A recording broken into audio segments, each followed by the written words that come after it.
So hello, welcome to the show tell, especially if you haven't attended before. I'm Hope and I work on digital transformation at Suffolk Council. And hopefully you already know a bit about the tools we've been working on so far. We support the development of Ripper, which includes a tool to find out if you need planning permission, and a soon-to-be public application portal for lawful development certificates, as well as BOPS, a user-friendly back office system for planners today. Today we'll have some representatives from our project team. Next slide, please. We'll have some representatives from our project team to walk you through some of the latest updates from partnership councils, central government and developers who all work together on a daily basis to develop these industry tools. Today, Matt from the Department of Levelling Up, Housing and Communities will give you an overview of how it all fits together before BOPS developers Evangelos and Tom and designer Tom will talk you through some interesting findings from our accessibility audit and the logic behind case numbering. David from Open System Labs will then talk you through the very vital addition of save and return for applicants and the integration of digital land data, before our content lead gives you a rundown of some of the latest user-driven language changes. Finally, our project facilitator, the wonderful Tim, will talk you through how we're going to onboard new partners. So next slide, please. Hey, thanks, Hope. So hi, my name is Matt. For those of you who haven't met me, I work for the Department for Levelling Up, Housing and Communities. I'm just going to talk briefly about kind of where we are in terms of how the products all fit together. Now, when the planning white paper was published all of nearly 2 years ago, there was a vision statement within that related to software, and it talked about a new, more modular software landscape to encourage digital innovation and to provide access to underlying data, which will help automate routine processes, which will support faster and more certain decision making. So you're probably familiar with the Ripper and BOPS products, how they relate to the development management side of things. And I think what we're seeing as the projects are maturing is actually that there's an ecosystem of products and services that are developing within the different project teams. So what we've got here on the screen at the moment are the services that relate to Ripper. So we have the Planex editor, the piece of kind of technology that enables councils and planning officers to build the flows, to write the question sets and develop those services, which you see on the left-hand side. And at the moment, those are the resident-facing side of things. So we've got officers writing the content that then is experienced by the residents as they go through different service journeys. And at the moment, there's 2 services we're working on. Find out if you need planning permission, and then that first apply for service, which relates to lawful development certificates. And go to the next slide, please. I think what's interesting is that BOPS isn't just a back office planning system. We have that officer facing side, which is around improving the way that the planning applications are validated and ultimately processed, doing that for lawful development certificates in this public beta service, which should be going live in the next month or 2. But there's also a citizen-facing side, which is BOPS applicants for some of those interactions between planning officers and applicants. And then last of all, and you might not be so familiar with this because it is a smaller project, but there is a piece of work on digital site notices, which is being led by Camden, which also has a resident-facing thing, a digital site notice that people can interact and engage with. But importantly, the next phase of work, kind of a back-end tool for planning officers to better manage consultation information. So if we go to the next slide, this is probably getting a little bit messy here, but just to show you kind of the flow of how it would work when a planning application comes in. It's received through the apply for service, goes into the back office planning system. There's that interaction between officers and applicants. And then ultimately, and we're yet to fully figure this out, the journey continues, if we do one more click, where we hope to get to a point where application information goes into a register, appears on a site notice, consultation takes place, and this is then back into the back office planning system where things are processed. So this is all just to show you a bit of where we are, where we're heading, and that ultimate vision around these are different modules, really. They're all going to be open source code eventually, and we're working on that in the next few months. We're commissioning the build of a project website, which will make all of this a bit more accessible and hopefully a bit more understandable, so that you can get that information in other ways other than just these kind of monthly show and tells.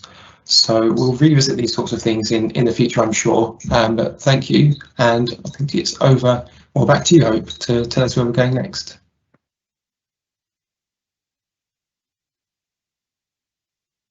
Yeah, this is, as I mentioned before, this is to Evangelos now, I think, who's going to talk you the next bit. Hello, everyone. So I'm Evangelos, developer from Bob's. Now, in the past few weeks, we had an accessibility audit and we did some improvement. But before going into more detail, I think it's better to understand what is accessibility and why it is important. So accessibility, it's the practice of making a website more usable by as many people as possible. Traditionally, many people think that it's for people with disabilities, but this practice also benefits for other groups, such as people that they use mobile device or people that have slow network connection. Now, next slide, please. Here you can see a list of things that we improved. We added an HTML language tag, which specifies the language of the element content, and because we're in the UK, we set it to EN. And now our page title, it was just one generic page title of BetaBob's gov.uk, where now each page has its own custom page title. And for example, when you are on the validation task where you need to add a redline boundary, it will be validation task redline boundary. And another thing that we spotted from the report is we had an inconsistent heading tags with HTML classes. So we come up and we said that we're going to follow, since we're having the gov.uk design system library, and we're going to be using the gov.uk heading. We said that for heading 1 tag, we're going to map it to large class, for heading 2 to medium, and heading 3 to small. And lastly, we also did some improvement in the map in order to make it more accessible. And we added a black border, and we also improved the focus selector. Passing on to Tom. Thank you very much, Evangelos. So I'm just going to give a quick demo of some of these accessibility improvements. So if that's okay, Hope, or Sam, if you could stop sharing, I will start sharing my screen.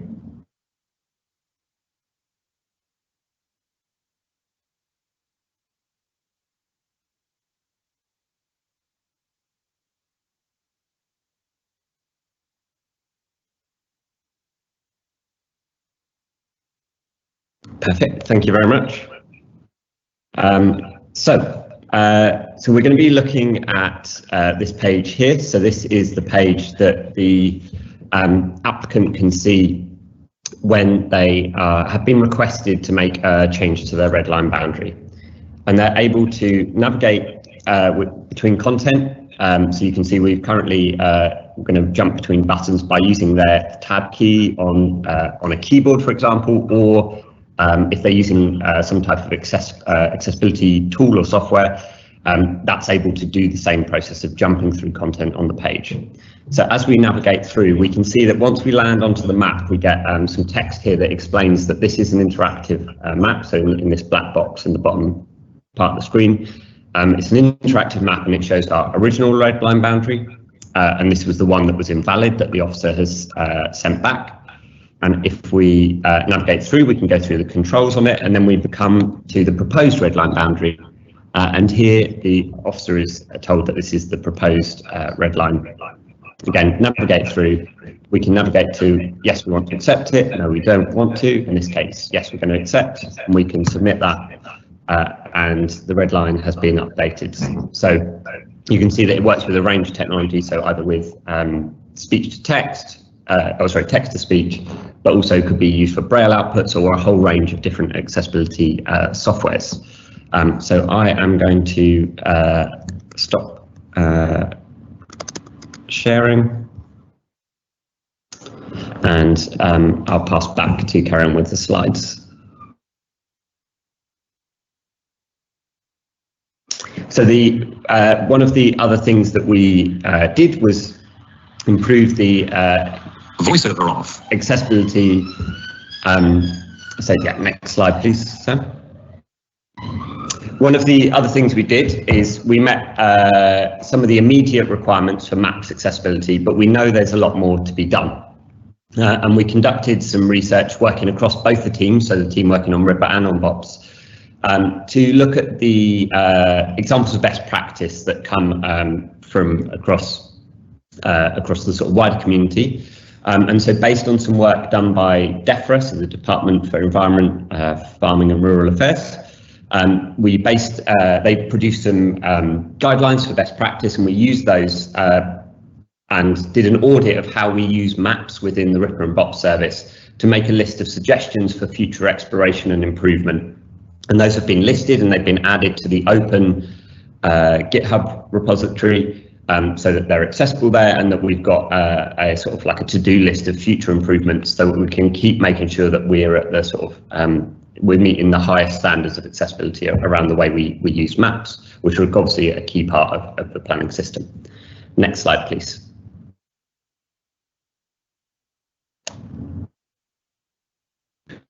Alongside this, there's also been some work to improve the way that we use case numbers in BOPS, and this is ahead of making sure that we can share these case numbers across programs, so that when you make your application on Ripper, you already know the case number you're going to receive, and this will help customer service delivery, so that if things get lost or there's any queries, we can easily resolve them because we have a consistent reference number that can be used across the different platforms. So here you can see the way that we're constructing our case numbers. So the whole case number has a council code. So these have been taken from a registry that's been provided by Digital Land.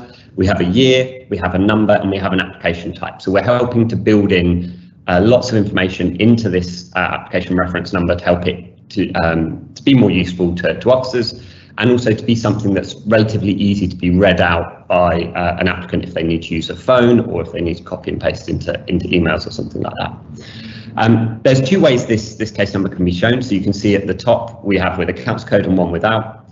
So internally we don't use the council code because all the codes will be for that council, but externally we do, and this helps also thinking about how these case numbers might be viewed or reviewed on a national scale. So if we have a consistent national database, how can we identify one case over another? If we could have the next slide, please. And so here you can see the top image with the red underline shows a case number from Lambeth that has been received in an email. So this is how it appears. This is for a lawful development certificate that's a proposed lawful development certificate. And then you can see how the case numbers appear within the BOPS program internally. So you can see we don't have the council code, but we do. You can see the difference here between the top one there for a proposed LDC and an existing LDC number 274 in the second line. So thank you very much, and I'm going to hand back to Hope. Hello, I think next will be David. Yeah, that's correct. Thanks very much, Hope. So just to introduce myself, I'm David, and I'm a developer for Open Systems Lab, and we're working on the Ripper project. What I'm going to go through now is just a bit of an update on some of the work that our team have been doing since the last show and tell, followed then by a demo of some of those features, and then I'm going to hand over to my colleague George, who's going to talk about some of the content. So if you could go to the next slide, please. So these are some of the updates of what we've been working on since we last spoke and since we last presented.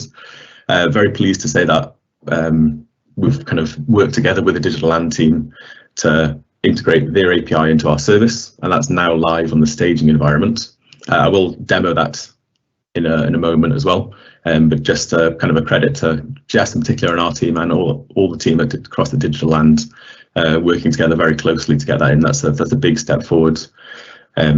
Prior to this, we were doing kind of a more custom approach with the council on a one-to-one basis. It was quite manual, but now going forward with the digital land team, it's going to open things up a lot more for us, give us a much more robust system and a much more robust approach. The next thing our team been working on, we had a penetration testing exercise, so kind of a security test, where an external auditor came in, looked at our services and evaluated what steps we needed to take. The report came back with 4 or 5 quite low priority fixes which we need to implement before going live, which is a great result. So our team are now working on those to try and get those forward in the next kind of couple of weeks. But a good outcome at the start of that, and obviously there'll be a re-evaluation following on from that then to check that we fixed everything correctly. Similarly, we've been working with the council, the partners, to set up subdomains so that our service is running, on the correct subdomains that they want. So that's been a bit of ongoing work. And likewise, save and return, which we've talked about on previous calls. We still have some work ongoing here. Reconciliation, which is that task of when you return back to your application, working out what's happened with content changes versus your previous answers and kind of merging those together. We also have been working a little bit on the content. So what is shown to the user, how is this presented, what do they see in the emails to explain the process to them, as well as the ways we can allow them to download their application data once it's once it's expired or once it's sent or submitted. And really the next kind of core step we're looking at is taking all this once we kind of get the above to an acceptable stage and handing across to user testing to get feedback from initially kind of partners, and then to see what we can do with that and what needs to be tweaked, what needs to be changed, so we can integrate that before we go live. We're looking at that hopefully to begin that process later on this week. We're pretty close on all of the above, so I think that's certainly what we're aiming for at the moment. So what I'm going to do now, as I said, I'll just demo some of the things. If you can jump to the next slide, please. What I'm going to demo for you first of all is these kind of reminder and expiry notifications. So an applicant can begin an application. They can choose to exit and save when they wish to do so. That returns them a magic link which they can pick up in their own time, and that was demoed on the previous call. But we've also added 2 extra steps, which is a reminder, which will get sent out 7 days prior to expiry, which is just a kind of a gentle nudge to ask them to kind of pick this up and complete their application. And then once it has expired, currently 28 days from when the application has started, they'll receive a notification that's expired, offering them to start the process again. So I am going to go for a demo, a live demo, if you don't mind letting me share my screen. Can you guys see Plan X and my email address in 2 boxes there? Yeah. Perfect, thank you. So I'm not going to make you wait 21 days or 28 days. I've set up the triggers to fire in 1 and 2 minutes respectively. So I begin an application. I'm immediately just going to save to trigger that process. So what would happen now? That's that email arriving. This is the email we've shown previously, which has a link which allows me to resume and return to my application. And if I were to confirm my email address, I'd be able to pick up where I was before. Now, what's new is that same event of kind of saving my application has basically on our back end triggered 2 events to be created. One will hit the reminder kind of webhook after a certain period of time. In this instance, I've scheduled it for a minute from now, but of course it will be 21 days. And likewise, the expiry one is 2 minutes from now, but it will be 28 days. We're going to take those dates and look at feedback and see, do we need 2 reminders? Do we want to extend that date? But initially, this is what we're going to go for an MVP. And obviously, with some of the kind of meta-based integration, which picks up kind of statistics about how applications are handled, hopefully we're able to make some informed decisions on some of those times. So that's 1 minute past, and here's a reminder email that's been triggered. It tells me it's going to expire within 7 days, gives me the date, and again, it gives me that same link you saw a minute ago, which lets me continue. Any of the text that you see here, of course, at the moment is just kind of placeholder text. There is a card with the kind of content team to look at, just kind of tweaking some of this and improving the language a little bit. And we should see here now as well that the first pending event has been triggered. And if we wait maybe another 30 seconds, hopefully there's not too many awkward pauses, we should get that last expiry email.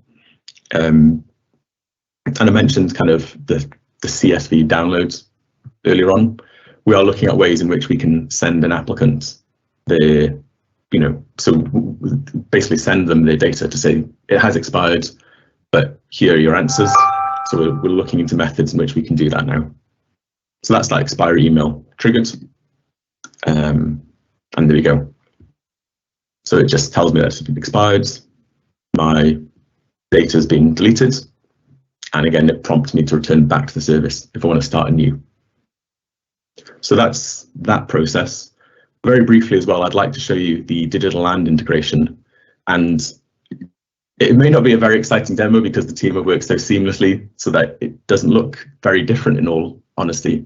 But just as a kind of a proof that it exists and it works, here we have a postcode in Box, which has got an Article 4 attached.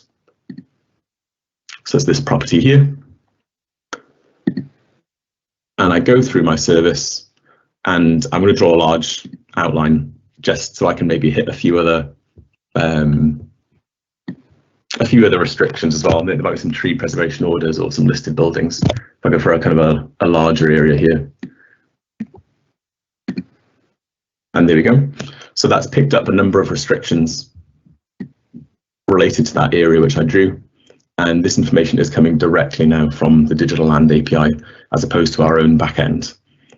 And if you do want to get some more information about that project, they do have a site at digital-land.info, which you can visit and find out a little bit more about. But no, that's very exciting to see that integrated. That's been a real highlight since the last time we spoke.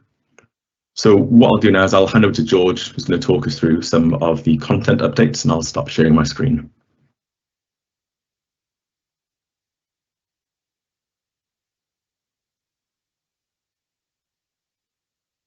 Thanks, Daph. That looks really smooth. I also work for OSL, and as a planner, I work on the content side.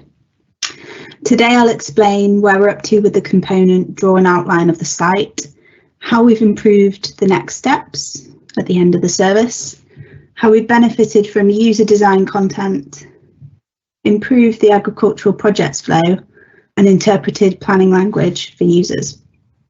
Slide. The draw an outline of the site component appears in both the LDC and the find out if you need planning permission services. We've edited this content quite a bit and tested the changes. At this point, we're stepping back to reflect on competing user needs and how to best design the content around these needs while keeping it clear and concise. The relationship between this component and the previous content, which is shown on the left in the slide, about the property, seems to be what's confusing users. User testing suggests that a repeated map and layout pattern might be a bit confusing. About the property suggests the system has a map, so users ask, why are we drawing it again? Between these two bits of content, there's potential to communicate to the user the value of the digital site outline. The service is creating conditions for a symbiotic relationship. By digitally self-serving the site outline, users can instantly receive planning information specific to their site and their project, as Daph has just shown.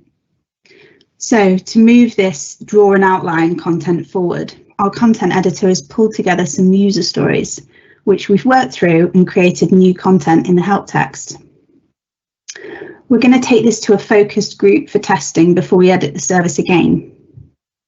We know that users try to first work things out visually, then they might skim read any really clear, concise content, and as a very last resort, they'll click the help text.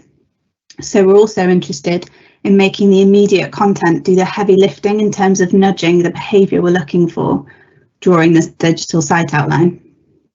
Next slide, please. This content appears in the find out if you need planning permission service. Users do try to work things out visually before reading anything, to work out what the service is asking them to do. Then they might skim read any clear, concise content. This means they'll often just read the bold text. Recent user testing suggests we add proceed anyway to submit an LDC, which clearly reminds the user what service they're in and what they're doing. Next slide, please. This content appears in both the LDC and the find out if you need planning permission services, and it wasn't worded particularly well. Users struggled to understand this question, which conceptually contains quite a bit, including 2 properties, a boundary and residential use. In this case, user feedback suggested removing the residential use as it's too complicated on top of the other parts of the question. So we replaced this with where other people live. We've learned that creating longer content is sometimes clearer. Next slide, please. This content appears in both the LDC and the find out if you need planning permission service.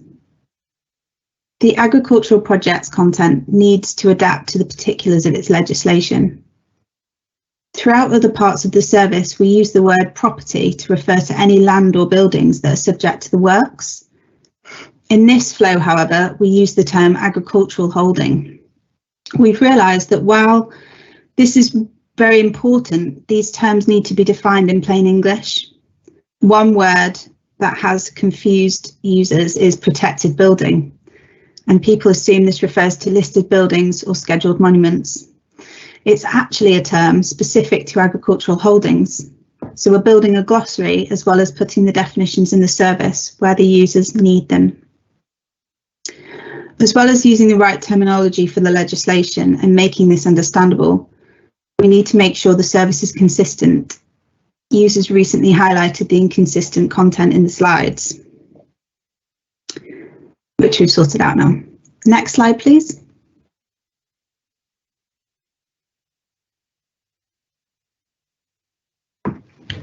I did think we would have Tim here to speak about the onboarding. Do we know if he's still coming? I think there's another slide from George. Yeah, I don't know where that went. Oh yeah, if you go back one, interpreting planning language. Yeah, I wondered what happened then. This content appears in both the LDC and the find out if you need planning permission services. User feedback showed this question was difficult to understand. Here we understood this is a conceptual issue, so using a different word wasn't going to help. So we've provided some examples of changes of use. We're providing these throughout the service, and it's really important that they're tailored to the flow and its content. And then the next slide.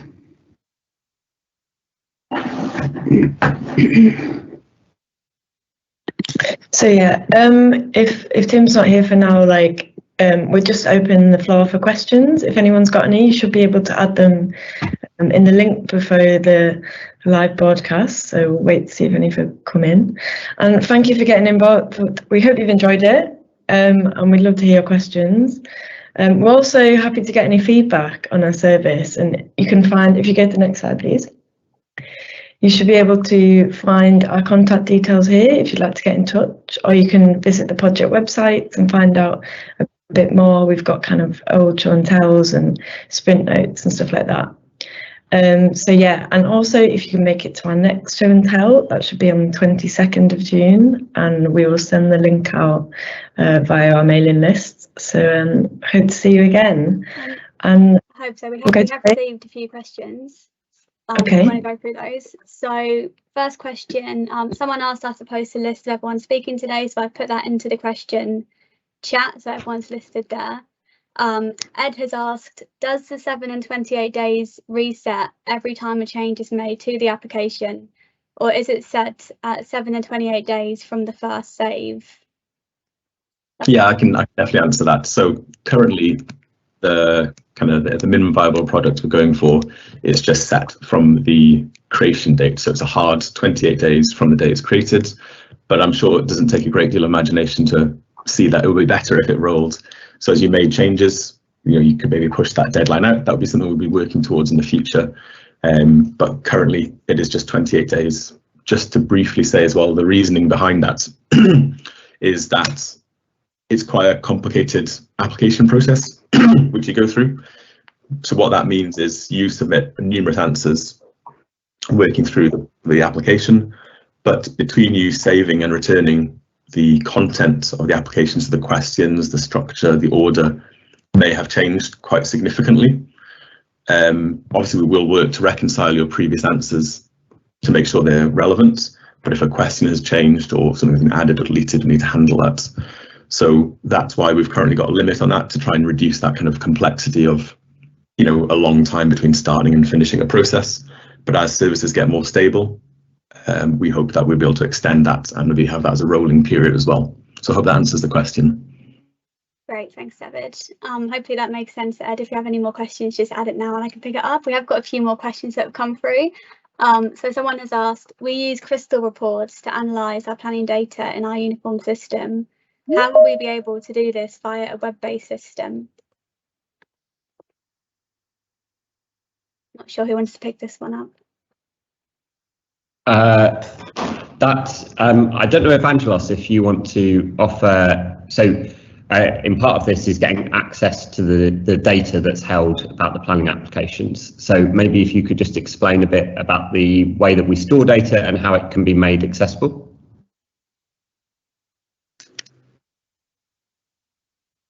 Are you there, Evangelos?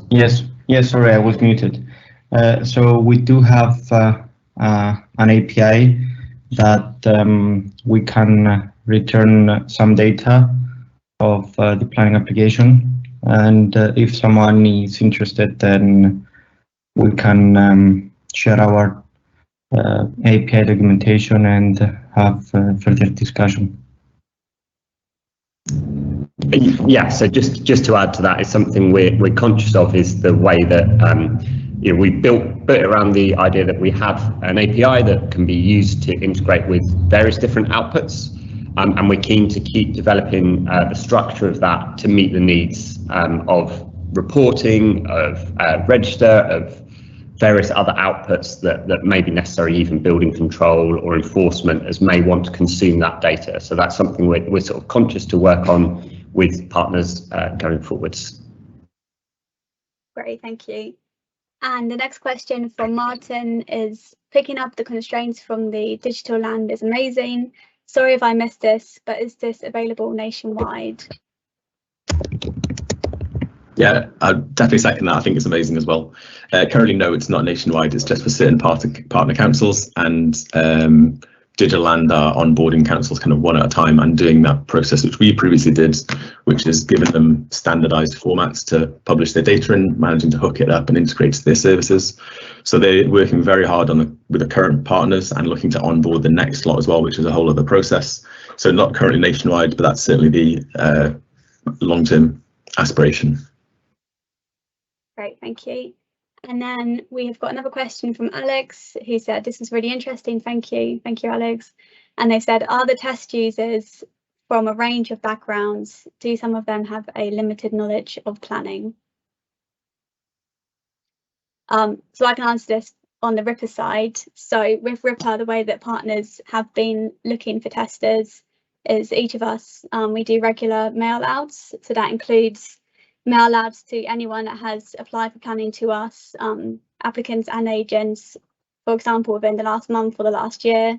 We also have links to sign up for user testing on our planning web pages. So anyone who is a member of the public and might not know that much about planning, but who wants to do testing, can sign up with us via that route. And then with the Bob's testing, that's all been done internally. So that's the partner councils, recruiting officers from within their own councils, but occasionally we have done some testing as well with non-planners from within the councils as well. Does anyone want to add anything to that? No? Okay. Oh, sorry, Tom, go on. Yeah, just to say, we have also done some applicant testing for the bit of Bob's that works with, but we've worked with the Ripper through the Ripper recruitment for that as well. So just to make sure that everything that does the public touch, we are testing with the public as well. Great, thank you. And then we have one more question, which is from Sarah. Will authorities using Bobs be able to see how many pending applications are waiting to be submitted? Yeah, I think that's a question I can pick up. So I think what that's referring to there is applications which have been saved and not completed, right? And the answer is yes. So we've been working with the partners as well to try and pick up some analytics about, you know, what questions answered when and at what point do people drop off, and then they can kind of analyze that data through a dashboard which we've supplied.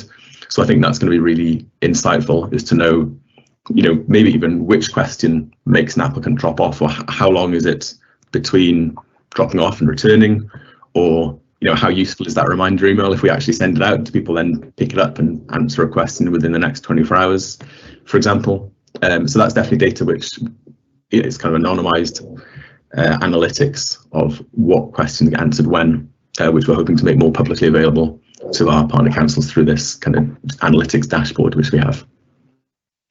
Great, and that's all our questions. So thanks to everyone who asked those. And as Hope said, you can see all of our contact details here. So if you have anything else you want to ask after this call, then you can email any of the partners there. I'll pass back to Hope. Hello. Well, we've now got Tim on the call from DLUC, so I think he's going to hopefully give us a little rundown of how we've been onboarding councils, which I know people are definitely interested to know how it's been rolled out. So Tim, I'll hand over to you. Great, thanks, Hope. I'm hoping I can screen share reasonably well. Okay, so am I screen sharing the Trello board? Cool. Yeah. Okay, so this has been a while in the making, but basically we've got people from both the Ripper side and the BOP side to complete this master onboarding Trello, full of cards of what's needed for new people onboarding and what's needed specifically around the services of find out if you need planning permission or lawful development certificates, where we're focusing our attention. And so rather than like take these giant boards and just dump them onto each local council, because a lot of our new partners had never even used Trello before, so we've been sort of drip feeding them cards to try and not overwhelm them too much. But we're now at a space where some councils are ready to have a bit of a big dump of Trello cards. So I'm going to show you an example of, so do you now see a different Trello board? Cool. It's so weird that I can't see what you're seeing, but anyway, this is an example of Northeast Derbyshire and Bolsover. They've shunted a lot of items to the doing and the done, and they've been asking for more. So basically I've taken the lawful development certificates stack and just stacked it onto them as their new backlog. We do need to go through some of these cards and just make them a little bit more refined in terms of the language used and the instructions given, but basically we're now at a stage where our onboarding Trello is, I wouldn't say it's amazing, but it's starting to become decent and will become more decent over time. We're sort of using these new councils as guinea pigs, really, because we haven't really done this before. But over time, the master Trello board will evolve, will become an amazing resource for all new partners. And yeah, I guess that's all I really want to say on Trello. I'm happy to cover a couple of other onboarding things, but maybe I could just pause there for any questions or thoughts.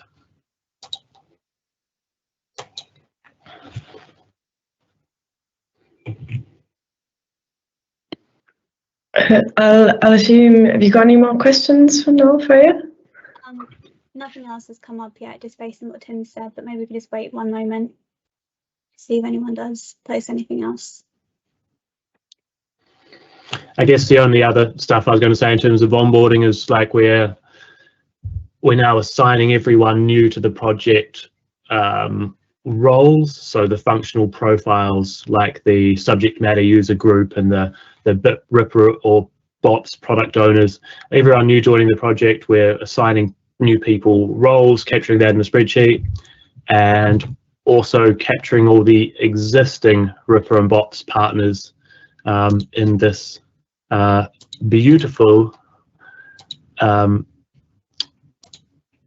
beautiful Airtable, so people new to the project can see who we all are and know who to contact for specific information. So this Airtable has information about who we are, what we do, what our specialisms are, links to calendars, and we will be sharing that with everyone very soon.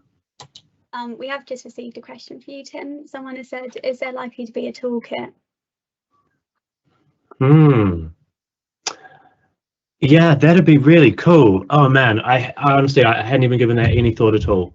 Like, it would be so great if for there to be a toolkit that would sort of, I mean, in some ways that's almost what the Trello is wanting to become, is this central place that holds all the other information linked back to our Google Drive. But it's not quite there yet. But I think it's part of our long-term objective is to make the onboarding as sort of self-service as possible, and so we're really grateful to the new partners helping us do a lot of the heavy lifting and thinking around this as we evolve this and putting up with some of the clunkiness of how things are now. But it's a great suggestion, because it would be wonderful if and when we get to the point where other future new adopters of these tools can just kind of self-serve, go to this, access all the right resources at the right time, understand exactly the steps that need to be taken to do everything that you've seen that ties these things together, really. So, like Daph's been talking about the digital land side of things, but that's a future kind of service, really, is how do you work through getting your data ready so that you can build truly data-driven planning services with your live GIS data.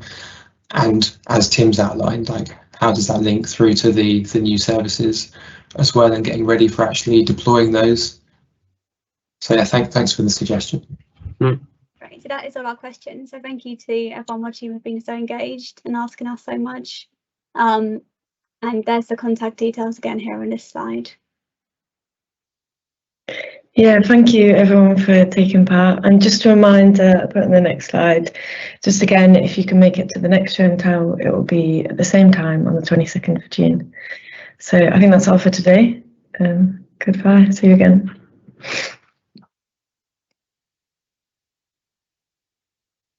Okay, the broadcast.